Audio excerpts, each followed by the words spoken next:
Hi, today I'm going to show you how to check the estimated ink levels of an Epson Workforce 3640. Now this is nice and simple and can be done from the printer itself using nothing but the touchscreen control panel you can see here. So, first thing we need to do is go into Setup, which can be found on the bottom right hand side of the home screen.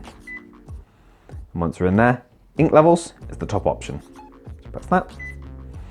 And here we have a visual representation of how much black, cyan, magenta and yellow ink your printer thinks is within each cartridge. Now this is an estimate, but your printer will carry on trying to use these cartridges until it thinks they're empty and then reject them.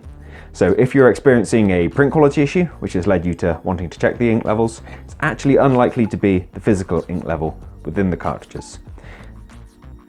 Print quality issues are normally down to blockages within the printer's printhead, as the cartridges themselves are just pretty simple tubs of ink.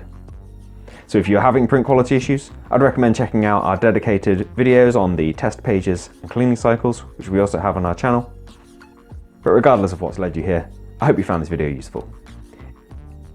If you have, let me know with a like. If there's anything else you'd like to add, drop it down in the comments. Otherwise, thank you for taking the time to watch this one, and I'll see you in the next one. Bye bye.